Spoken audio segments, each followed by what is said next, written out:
think at this point we should now add some applause. Like, okay, thank you so much, guys, for even subscribing to my YouTube channel or whatever, because you wouldn't even be seeing this video. My name is James Omokwe, and you're welcome to the industry.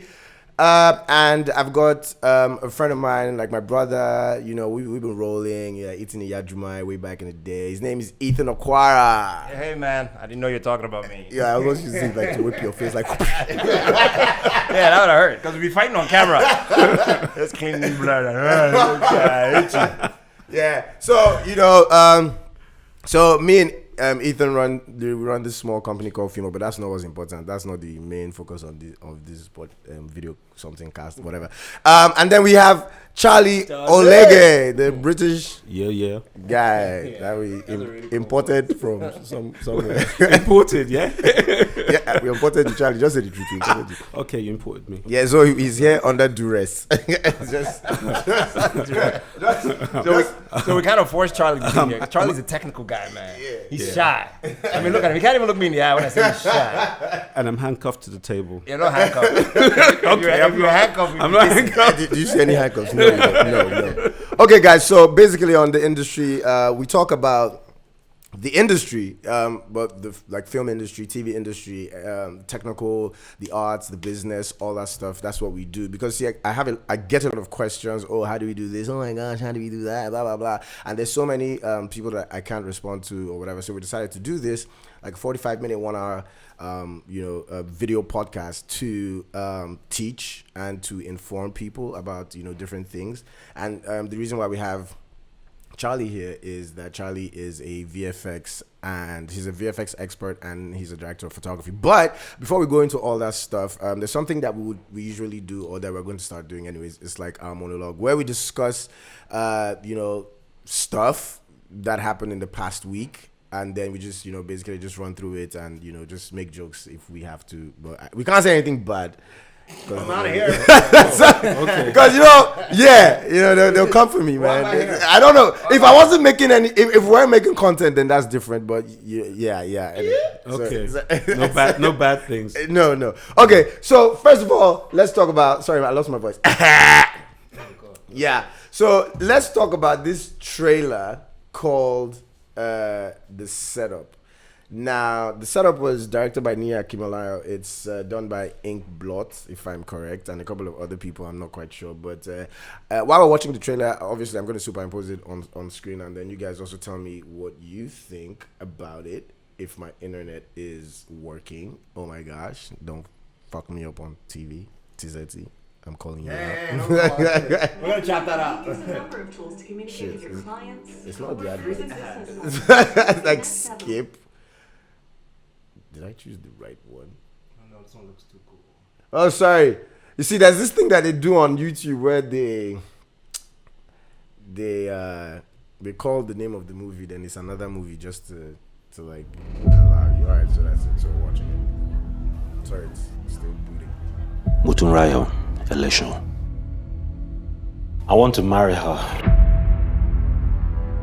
Tunde Elesho, the founder of Daraja Bank. One day at 60. Okay. It's buffering. Loading. Yeah. Loading. One day at 60, he drops dead of a heart attack. He leaves everything to his children. Oh yeah, film one. What is this place? A private members club. Chike is Madam's most skilled operative. Jesus. Oh, I like this one. Officer, what seems to be the problem? That's a risky strategy. Adam? Mutunrayo. Listen, I know it seems... Adam is family. Adam is not part of my family. You were working with Adam. Let me tell you how could you? What are you playing at? What am I playing at? What are you playing at? We had a plan. I changed the plans.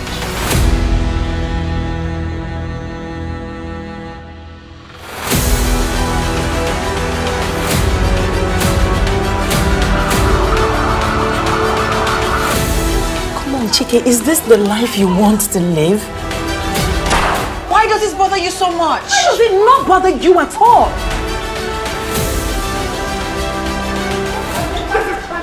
Mom, I will do whatever it takes to make it right.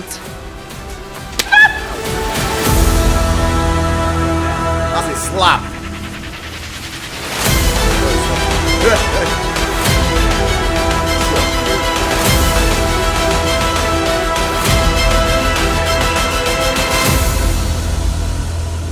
If there's anything I'm excited about, it's my man Jamaica. Yeah, he's back in the business. Been a minute. But yo, what do you think about it? Do you really want me to start? We said we can't say bad stuff about this, so Charlie's the guest. I think Charlie should start. Okay, right. Well, from watching the trailer, I'm trying to work out what the setup is about, and what the character was saying she's trying to make right. It looks like it could be a heist movie because of the spade and stuff, but there isn't quite a heist in there. You don't see any traces of a heist, so I might be wrong. In terms of the way it looks, I just recently heard through you guys there's another trailer that we couldn't find that actually sells the film in a different way. Absolutely. And is actually a better trailer. Absolutely. So I don't know what to say really. It just seems just like a straightforward movie with some tension, thriller type situation. There's loads of slaps and someone running with a file. Charlie's being polite. All right, but it's cool. It's cool. Yeah, You need to be the polite. thing is, I'm just trying to work it out. Ethan, I work in the industry, man. Come on, please. I'll be polite. No, but okay. So back to what Charlie was saying. I've seen this trailer, but I did see another trailer that's currently running in the cinemas right now. So I think two different people cut that trailer. I may be wrong, but either that guy woke up and recut the trailer. I was like, what was I doing the first time? Yeah. So this trailer I'm talking about, if you guys can find it, it's like I said, it's in the cinemas now. Jay said it's probably on Instagram. The way it was cut, they took out all the typical cheesy bits except for one, in my opinion, and the music changed the genre, changed the selection of cuts they used, and it just felt good. I was like, I couldn't even tell it was the same movie. So it sold it. Okay. And that's where I'm gonna stop because the next thing I'm gonna say. Yeah. Okay, thank you. All right. So personally, I think like I've seen that the one where it starts with those two girls in the car and then somebody comes out and that reminds me of one story that he told me, but we're not gonna say. So, but I think I'm gonna say something about Nia Kimolayo because coming from his first film, or his first animated feature or whatever, which was Kajola. Well, it was his first film actually. See, I thought it was animated. Yeah. But anyway, Kajola, and like way back in the day, and he acknowledges that it was an experiment that kind of didn't go as it should have gone. But I see a lot of growth with what he has done, especially with the wedding party and then every other thing that he's done after. I think it's something that would be interesting to watch. I would go to the cinema. I think I should even go this week. To find time to go watch it. But it's something that I would enjoy. But if you guys want to go see it, it comes out this week. Tenny, my producer, say hi, even though you can't see her, but we don't want to show her face so that people will not be sending me emails and stuff. But it comes out this week. She's going to see it today. Even though this podcast comes out on Wednesday, we're recording this on Sunday, but she's going to see it today, and then maybe she'll whisper to me her feedback from. Yeah.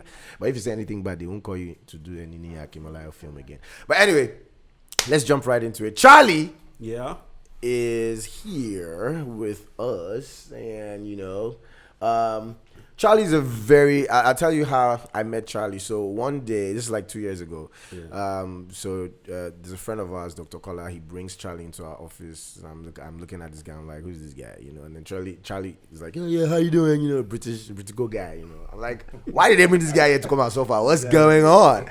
So anyway, long and short of the story, I get to find out that he's a director of photography, and we just start talking. And we're about to do some project called Ojuri. It's like a short clip.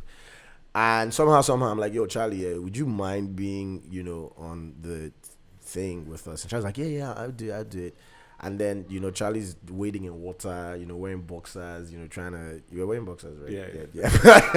I do have pictures, but, I'm just keep them to yourself. Yeah. I just use it to blackmail you tomorrow, just in case, if you want to go back. But anyway, Just a bit about Charlie. So Charlie's an experienced director, producer, editor, special effects guru, who has worked on TV commercials, music videos, corporate promotional films, film production, as well as full features in the United Kingdom. He's a lecturer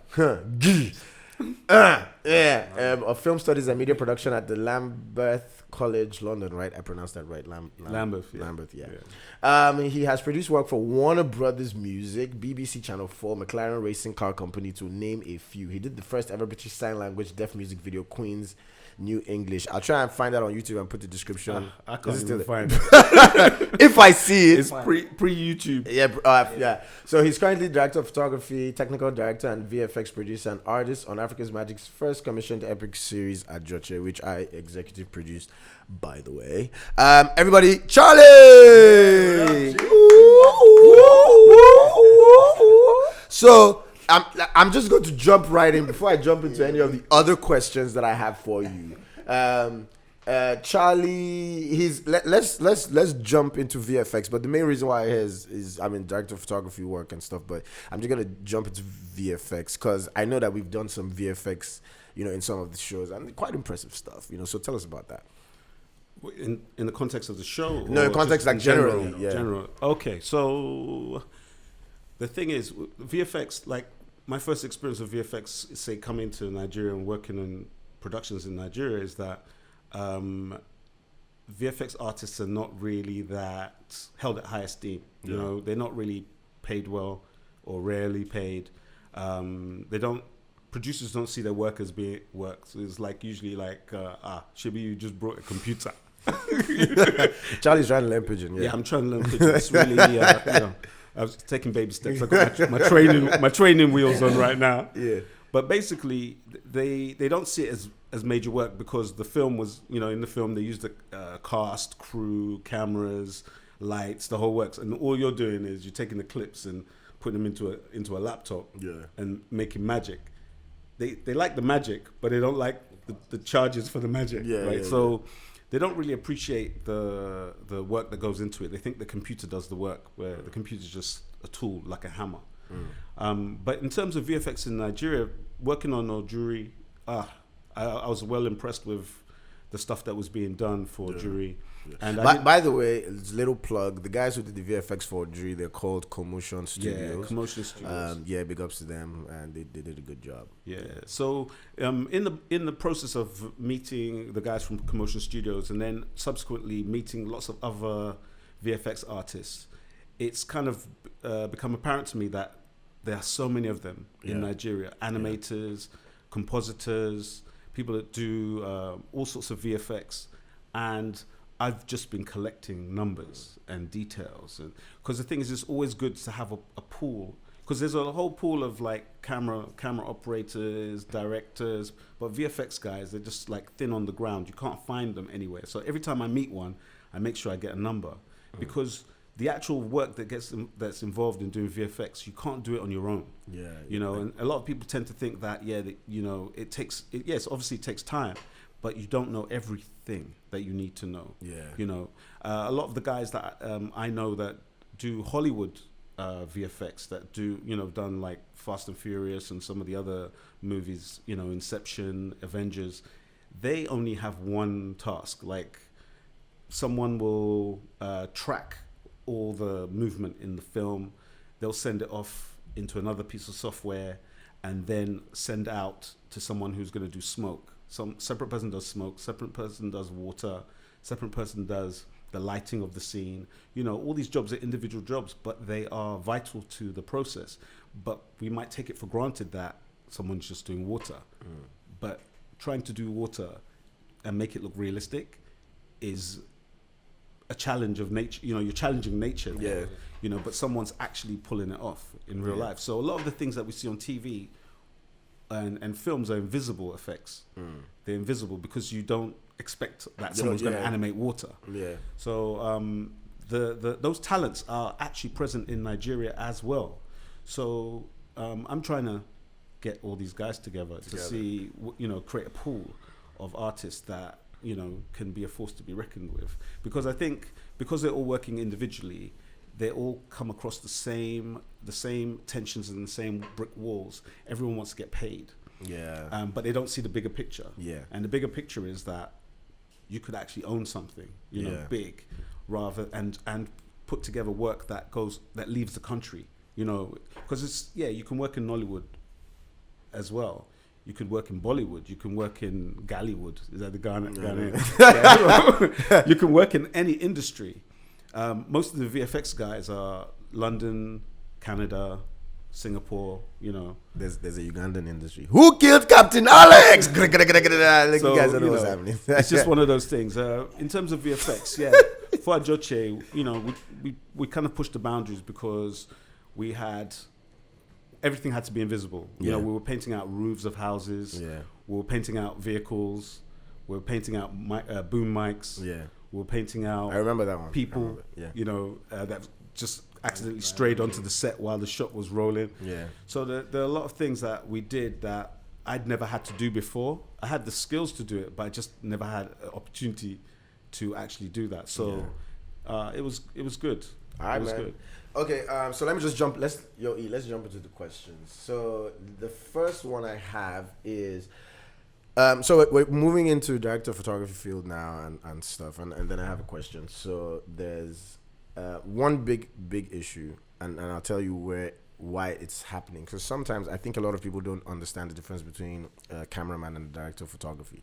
In fact, I think a lot of people who call themselves DOPs, director of photography, those people, they don't even know if they're cameraman or director of photography people. So the question is, like, how much creativity or how much of a creative input does the director of photography have on a project? Okay, so director of photography, one of the main things, when you are presented with a script or presented with an idea, and you have to come up with concepts that the director has put together, the production designer has conceptualized. You need to be able to draw that vision, you know, on screen. You need to be able to create the images that speak the way that the director wants them to. But the thing about director of photography is that it's not just turning up with a camera and turning it on and pointing it in the right direction. I have seen a lot of people, a lot of camera operators, a lot of people call themselves director of photography and not really know the process. Because it's not just, okay, I know how to use a 5D Mark III. There's more to it than that. You know, with myself, I'll take it from the point of view of Ajoche. I'll use Ajoche as an example. So, with Ajoche, we had all these hurdles that we had to confront. Some of them were budgetary hurdles. Now, when you're working with a production, you have to think about, what am I wanting to put on the screen? How do I want to present this image? How much is it going to cost me to get this image on the screen? What's my workflow going to be? Your workflow, back in the day when you would shoot on film, negative film, they'd send it to a lab. The lab would send back a proof. You'd look at it, a print of it. You'd still want to decide how you want that print to look. You'd send it off to the lab. The lab would come up with some kind of a grade. They'd send it back. In present times, when we're shooting digital, you're instantly seeing on the screen what you're going to get. But the process of what you're going to show the audience is what you have to think about. You have to think about, what am I shooting it on? What format am I shooting in? Is it broadcast quality? Is it going to how is it going to be color corrected? How is it going to be graded? In order to make it to have it color corrected properly, am I going to use color cards? Am I going to white balance? Am I going to acquire my readings using a light meter? Am I going to use histograms? Am I going to use a waveform monitor to make sure that I'm not blowing out my shadows and my highlights? These are things that we have to consider. Now, on top of that, that's just a small part of the process. Then you've got like a color chart that your production designer, your director asks you to look at. They'll say, this is our color palette. Now, you have to still consult the lighting department about the color palette. Everyone's following this color palette. The costume designers are following the color palette. It's like when you watch a film, a Hollywood movie, and you see that everything seems to just work together. The color of the costumes, the color of the decoration of the walls, the set itself is almost like these things are running in some kind of poetry in motion, right? So all these colors go together. So to the eye, it doesn't look so harsh. Everything's telling a story. The set's telling a story. The costumes are telling a story. The way you shoot it, the camera movement, telling a story. So that whole process is not just you turning up with a camera. It's you consulting all the other departments about how you intend to create this final image that the audience is going to see. Now, when you're on set, what you see on set and what you see in the end are two different things. Like if you're watching an episode of CSI, the lab, the way the lab looks a lot different from the way a beach looks. A murder scene sometimes looks different because the murder scene might have a yellow tinge to it. It just looks yellow and you think this is unrealistic. But it's all to do with the director's vision as to how they want the audience to feel.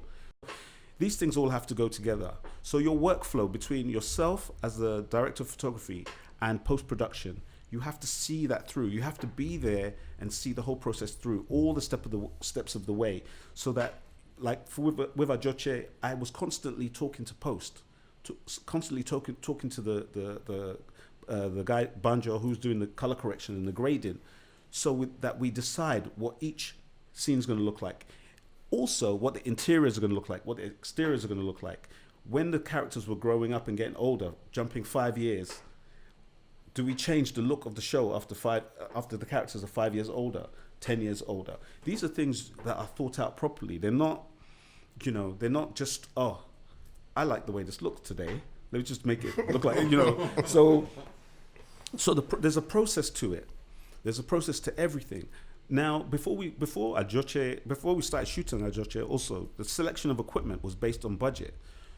I think it became a thing on set that we test everything that we're going to do. We do a test shoot of a situation. We were going to burn down a village, so there's no way we're going to burn it down the same day that we decide to shoot it. Yeah. So we decided to do a simulation of burning it down, and have actors and test props and test set and test, creating the situation that would allow us to make it look like it was burning down, which we did burn it down, but before we burnt it down completely, we had to have chaos. Yeah. So we had to have several takes. You can't have several takes if the place is on fire. So take one. That building is going down. Shit. You know what I mean? So we had to test it, but we as the crew, we played all the characters and ran through the fire, but we had to do it in such a way that was safe. On camera, it looks unsafe. It looks like there's mass chaos. Yeah. But if you were looking from behind the camera, you'd see that actually the flames were nowhere near anyone. Yeah. In London, when we decided on what our equipment was, in London, I went and hired that equipment and went and shot something. Yeah, I remember. Yeah. So I went and did a shoot in the same kind of conditions I thought that we might be shooting in, because I heard it was a village, it's in the forest, it's, there's lots of different skin tones. I decided, okay, I'm just going to get a friend of mine who's got dark. Because there are lots of skin tones, like bleaching stuff. Yeah. I'm going to get a friend of mine to help me to play my muse, my model for the day. And we just walked around the park, this massive park. The thing about London, you have to realize about London, the climate changes like 4 times in the same day. Yeah. So it could rain in the morning, it'd be sunny in the afternoon, it'd be grey in the evening, So it was good conditions, right? So I did a test shoot, did a rough grade on it, sent it to James, sent it to Banjo so they could take a look at it. It wasn't the final grade because it's really about looking at skin tones, looking at textures, looking at lens, the most basic lens. If we were shoot with the most basic lens, this is how it would look. Yeah. And that's the process we've continued. Even when we were hanging people in Abo or hanging people in the Choluje, we had to test shoot because we don't want to kill someone's child, you know. So we had to test shoot for props, test shoot for set, make sure harnesses work, make sure that we're going to get the right process. You know, we're going to be able to shoot it the way we want it, so we can tell the story. And VFX, how the VFX would work, making people look superhuman, that kind of thing. So we had to. Everything's about workflow, testing, lighting, discussion, conversations between all the departments. We've sat in on set 30 people around a dummy on the floor, working out how we can burn the dummy to make it look like it's a human that we burnt alive. These are things that people just assume that you just go and do it, but we had to make it look real. So that's our that's the process. So the camera operators, we had camera operators on set. Some of them were their DOPs on their own right, but they may not have followed the same processes that I follow in doing their work. But they've now adopted what I do, and just don't find it as a foreign concept to do a test or to do to discuss with all the other departments. We sit down and we discuss everything. Right, so it's become common practice for us anyway. So basically, you have like a huge amount of. I mean, there's a lot of input that you have. Basically, is what you're saying. Yeah, with all departments. For departments. Every department. All right. Ethan, you want to ask a question? Charlie's a smart ass. So Charlie technically answered like 4 questions. 4 questions in one. He talks about process. We have, and everything. So just to pull a little bit out, a little more from that same question. Yeah. So, the DOP, aka cinematographer, is like in some industries they say he's like the mirror of the director. So the director sees, and the DOP has to see it right back. Right. Yeah. The difference is the director translate from the script into cut scenes and how he sees it in his head.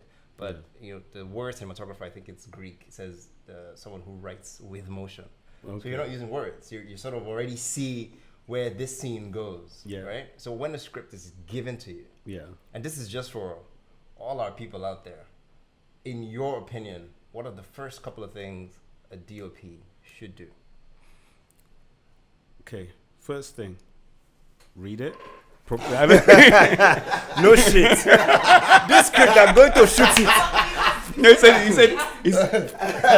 said Charlie's a smart ass. So no. Okay, so when I say read it, I don't mean it in that way. I don't mean it in that way. I'm sorry, wait. Give me the script. We need 6 cameras. Sorry, it's in a room. 6. Give me a drone shot. Shit, I'm going to come with the BMW and the cam out.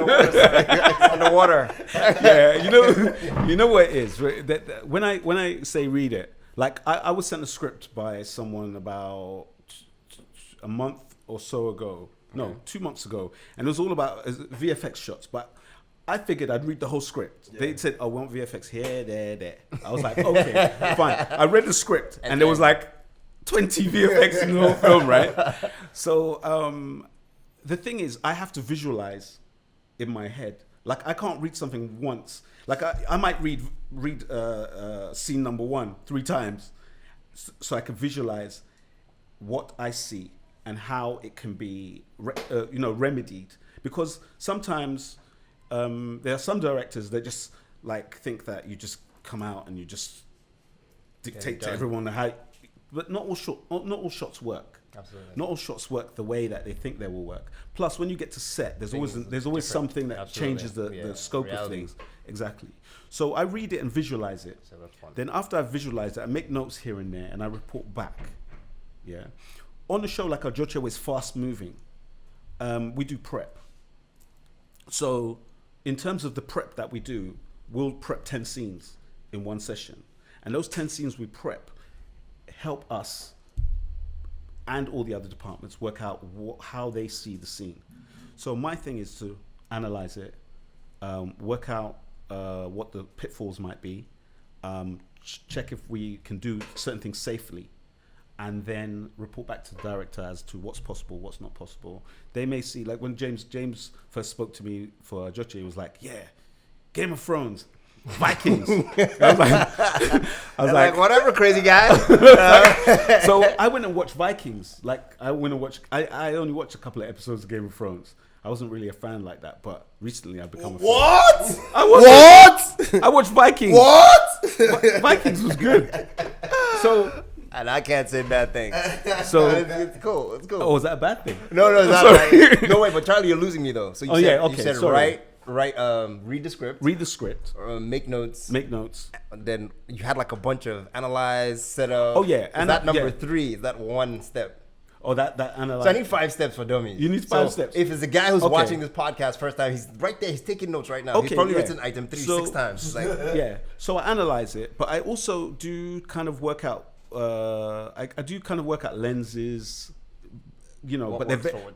but very basic. Okay. Very basic because until you see the sets and the locations, you don't really until you see the sex. the sets. Oh right, sorry. Carry on. Yeah, the sets. Until you see the sets and the locations. Shows where my head is at. You don't really know what you're going to do yet. But then on top of that, after all of that, I still have the whole kind of thing of finding out who's doing post, because I'm still responsible Okay, for so that. you still have to work with that. Yeah, I still have to work with them. So I find out who's doing post and then discuss with them how they see it working between us, because that's your process. Your process is actually you following the trail all the way to the end, because if you just put it on if you make it basic and say, well, I'm just going to go shoot a film on my phone, and then that end result is what I'm going to show, you've gone through the whole process from beginning to end.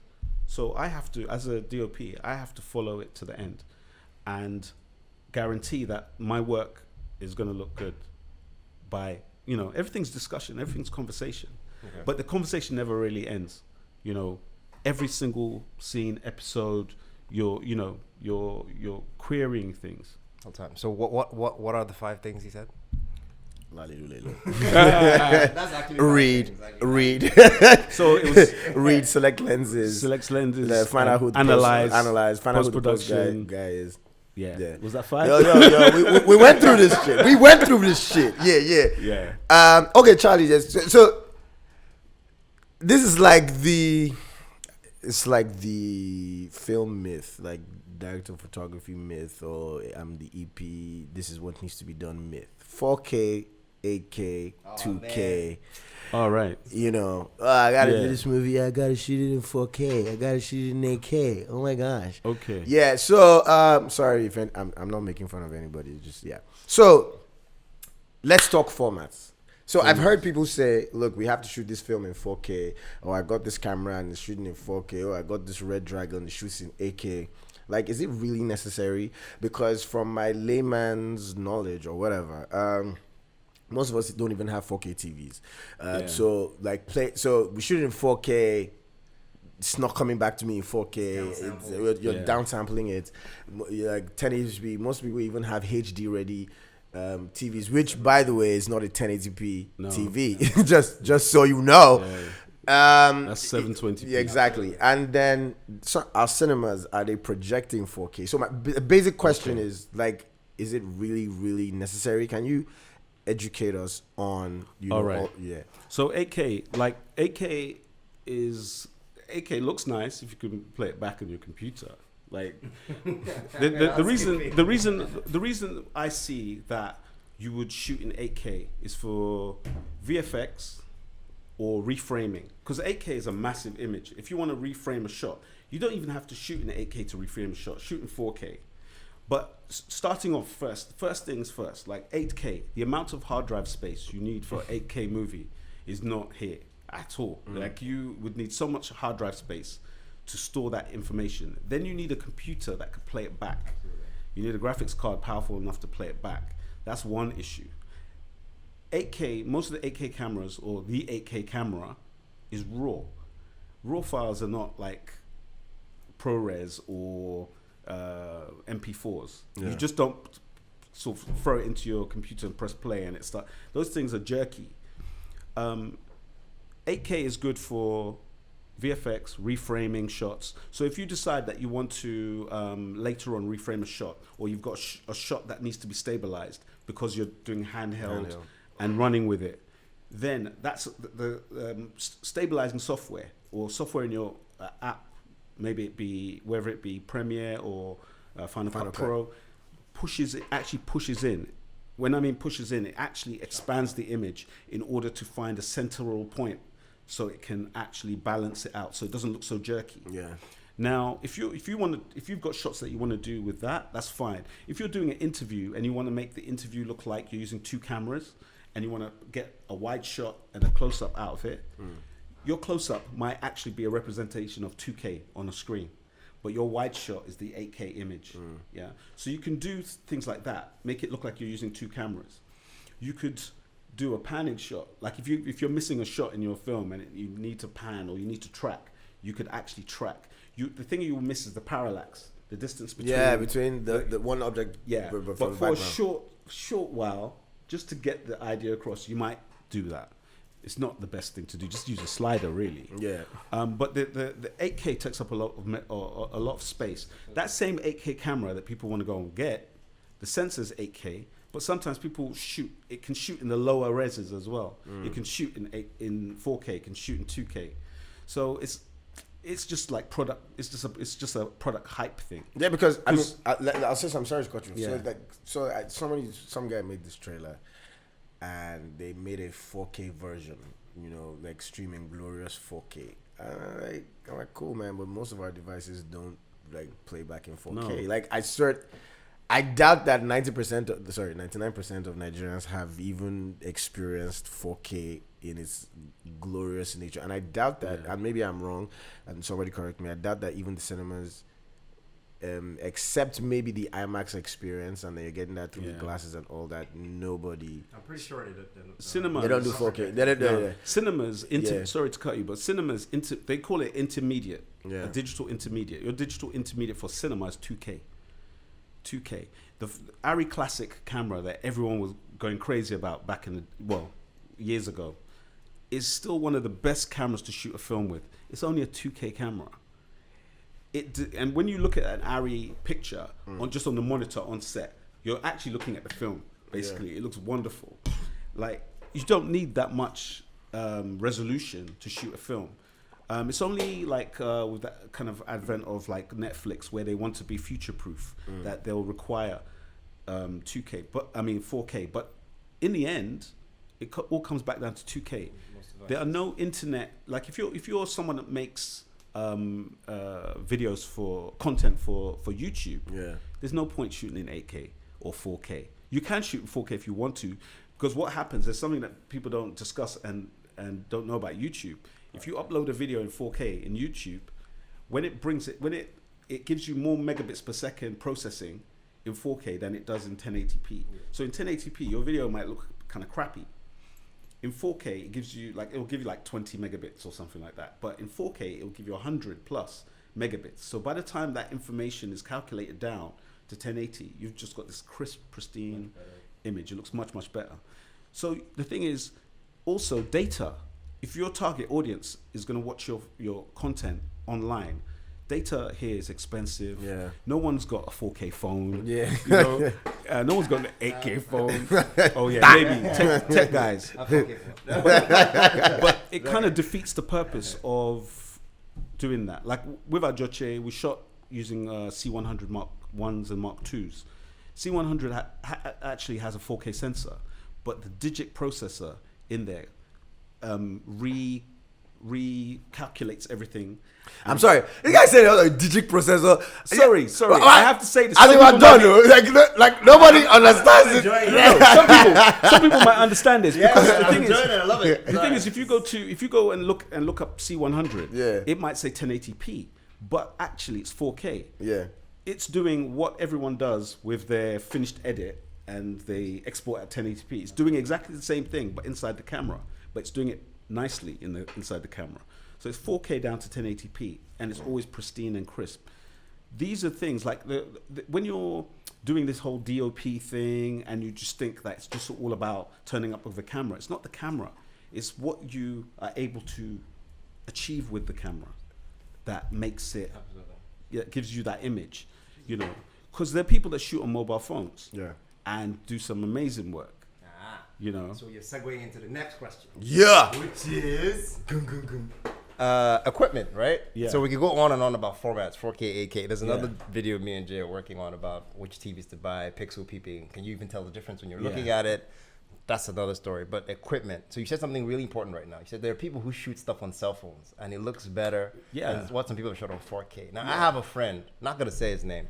So he went. He's like he'll go to IMDb and look at the equipment. Yes. And use the exact same equipment. Yeah. And shoot something. Yeah. And it'll be utter rubbish. Okay, that's the work. That's all to do with the workflow.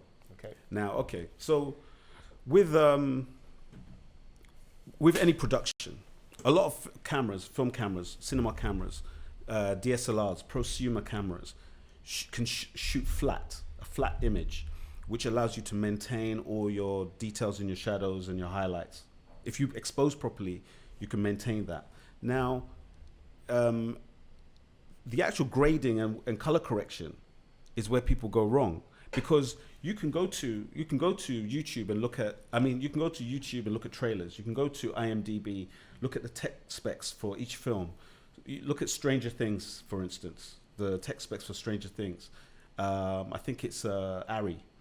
Okay, now you could take that ARRI, take Stranger Things and put it next to a Nollywood film that was shot on an ARRI Alexa Mini with all the bells and whistles, like lenses that CP2s or whatever they're going to use, But when you put these two things together, you think, are you serious? Like these were shot with the same camera. Exactly. But it's not the camera; it's the process. It's the process of It's like we might all have Gary, but our Ebay is not the same. You know what I mean? It's you know what I mean? Yeah. You might have all the ingredients, but the process is what makes yours different. Your one mother's different from the other mom's. It's the process. So the color correction and the grading. Some people like to take their stuff to like countries where they do like really good grading. Or you might know someone who does it really well. I've got a friend who grades here in Nigeria, and he had at one point people were coming to him saying, I want my film to look like Wedding Party. And he was like, and don't read the script. Yeah, exactly. But he was saying, but it's a thriller. No. I want it to look like Wedding Party. So he says, so you cannot do the work. I can do it. So there's that myth that people think that just you shoot on a red, it looks like red footage. Or you shoot on an ARRI, it looks like... No, it doesn't. It looks like home video. It still looks like home video. So it's process end to end. It's a process, yeah. End to end. All right, let's quickly talk about this last thing. I mean, because we got to run the podcast. People can't be watching like 1 hour. Everybody's gonna be like, Anyway, last thing, education. I believe in training people, sharing knowledge, and that's one of the reasons why we're doing this podcast. But it's a huge problem. Like I feel like a lot of people stumble into the industry. So I'm boying some guy doing camera work, and all of a sudden, boom, I'm a DOP. And this is why a lot of times there's that. You can't differentiate yourself from being a cameraman or being a DOP. Even with directors, everybody thinks that because you can shout roll tape action, then you're a director. I put the camera here, you're moving there, you're close up. Sometimes people don't even understand the meaning of the frames that they're using. So, and I know you're passionate about educating people and stuff like that. So let's talk about that for a second. Okay, education problem. Is it mass communication, right? That's the subject, right? So I recently had to do a talk at Afrif about education and how it relates to young people being able to make money from working on their own, making films. Now, I've also met some up-and-coming filmmakers that studied mass communications, and they've told me that throughout their whole course, they never touched a camera once. So 3 years not touching a camera once. Some of the courses that I've taught, HND courses that I've taught, every semester you have 3 films that you've made. You have an end of year film and you have 2 films in between. So if you're on that course for 2 years, you're gonna have 6 films. That's not including the films that you made in your own time, because we gave you access to equipment. You cannot teach a subject on theory alone. Like there are people doing computer science don't even have a computer in their class. That just defeats the purpose of computer science. This course shouldn't even be running.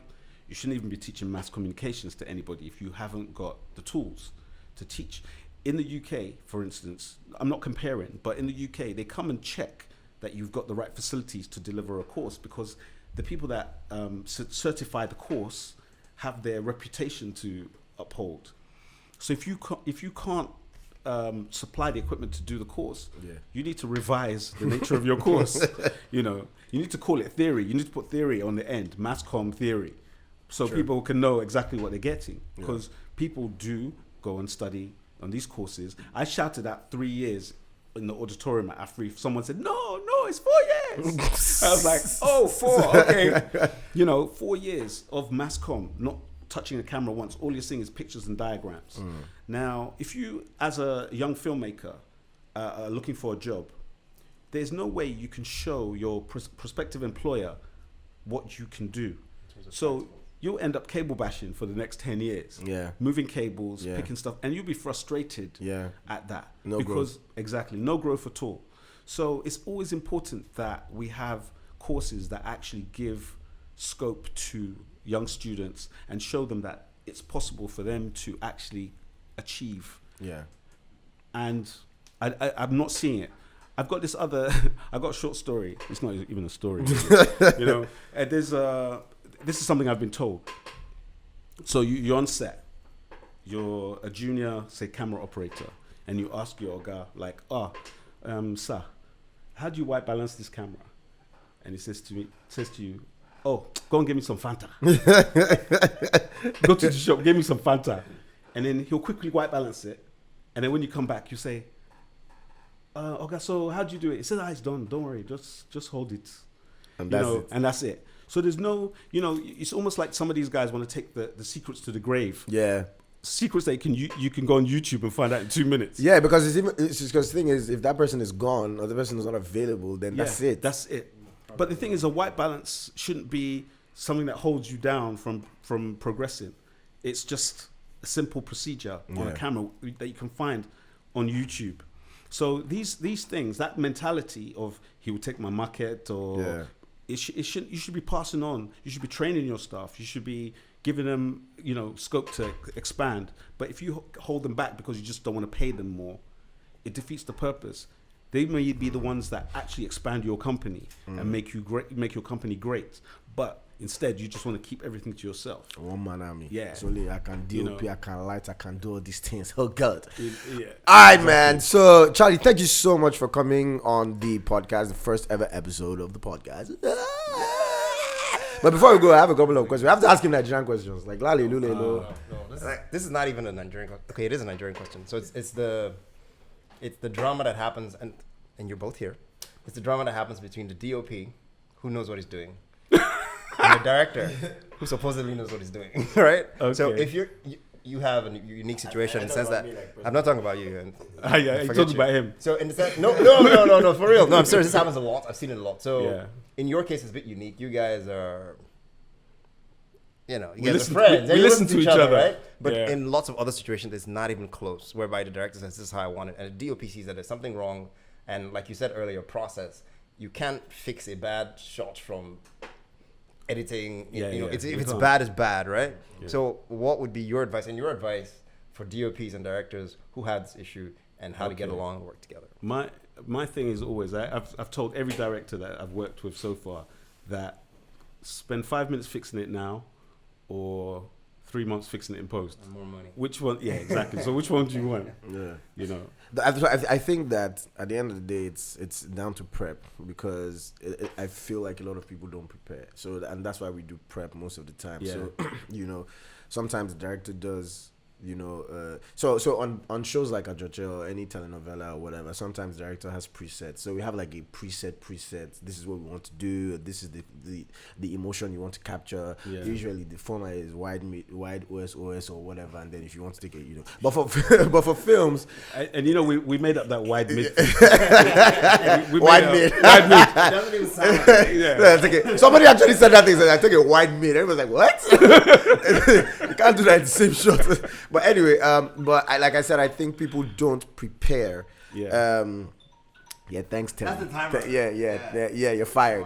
Anyway, but people don't prepare. People don't prep. Yeah. So usually you'd come on set with a, like a storyboard. You're discussing it with the entire, whatever. But sometimes people just come on like, oh, put camera here, let's shoot.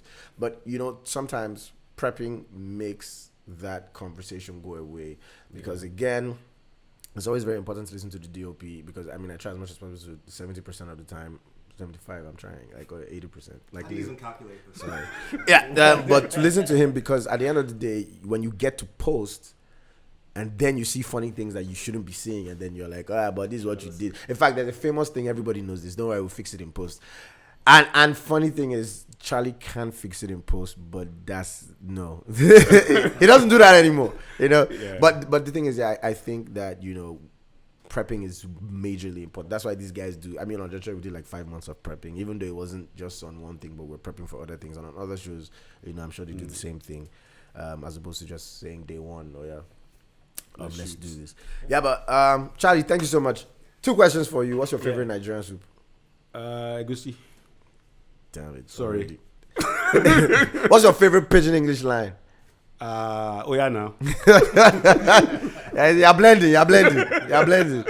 Sometimes I feel like they'll sell Charlie or something. But anyway, guys, which one is my camera? So I don't know. They're both yours. I don't know. All right. So Charlie's on. yeah. So I think that if you guys want to ask any questions, just email. We'll put an email to the podcast email that you can send any questions to Charlie.